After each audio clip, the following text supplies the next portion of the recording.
प्रार्थनाएं दुआएं कैसे कमाल करती हैं, आज सुनते हैं इसी पर एक प्यारी सी कहानी। एक बहुत मशहूर ढाबे की कहानी मैं आज आपको सुनाने जा रही हूँ। एक ऐसा ढाबा जो धीरे धीरे बहुत फेमस होता जा रहा था।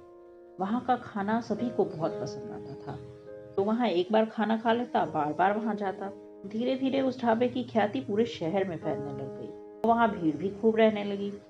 उस ढाबे पर एक व्यक्ति रोज आता, पेट भर खाना खाता और भीड़ का फायदा उठाकर बिना बिल चुकाए चुपचाप चला जाता। एक बिजनेसमैन भी उस ढाबे पर खाना खाने आता। वो रोज उस व्यक्ति को देखता कि वो आता है और चुपचाप खाना खाता है और भीड़ का फायदा उठाकर बिना बिल चुकाए चला जाता है। बहुत दिन तक वो बिजनेसमैन उसे नोटिस करता रहा। फिर बिजनेसमैन ने सोचा कि ढाबे के मालिक को ये बात बतानी चाहिए कि कैसे भीड़ का फायदा उठाकर एक व्यक्ति खाने का बिल चुकाए बिना ही चला जाता है। वो मालिक के पास गया और बोला कि मुझे आपसे बहुत इंपॉर्टेंट बात करनी है। ढाबे का मालिक उस समय बहुत बिजी था, भीड़ भी बहुत थी ढाबे में।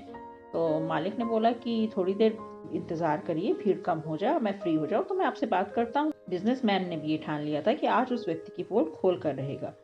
वो मालिक के फ्री होने का इंतजार करने लगा। जब मालिक फ्री हुआ तो बिजनेसमैन ने उसे बताया कि आपके ढाबे में एक आदमी आता है जो रोज पेट भर कर खाना खाता है और भीड़ का फायदा उठाकर बिना बिल चुकाए ही चला जाता है, और ऐसा वो रोज करता है। मैं पिछले 7-8 दिनों से ये नोटिस कर रहा हूँ। ढाबे का मालिक मुस्कुराया और बोला कि भाई साहब, आप पहले व्यक्ति नहीं है जो मुझे ये बात बता रहे हैं, और ये जो भीड़ आप देख रहे हैं ना, उसी की वजह से है। वो बिजनेसमैन था, बोला क्या बात कर रहे हैं, वो आपका घाटा करा रहा है और आप कह रहे हैं भीड़ उसकी वजह से है। ढाबे का मालिक बोला कि हाँ, पहली बार जब मुझे किसी ने बताया था कि एक आदमी आता है, फ्री में खाना खाता है और भीड़ का फायदा उठाकर बिना बिल चुकाए चले जाता है, तो मैंने उसका पीछा किया तो देखा कि वो नुक्कड़ पर भीख मांगता है।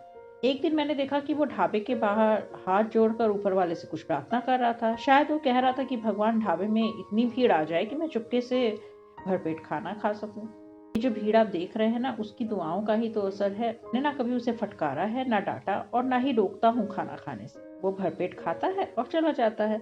और मेरे ढाबे में बहुत ज्यादा भीड़ है, रोज ये प्रार्थना ईश्वर से करता है। ये बात सुनकर बिजनेसमैन की आंखें खुल गईं और उसे समझ आया कि प्रार्थनाओं का, दुआओं का क्या फल होता है। कभी कभी हमें लगता है कि हम अपनी वजह से आगे बढ़ रहे हैं, जो ये सक्सेस है वो हमारी मेहनत की वजह से हमें मिल रही है। पर कई बार दूसरों की दुआएं, प्रार्थनाएं, दूसरों का प्यार हमारे लिए काम कर रहा होता है। ईश्वर के आशीर्वाद, अपनी मेहनत और अपनों के प्यार के साथ ऐसे ही आगे बढ़ते रहिए और हमारे चैनल से जुड़े रहिए।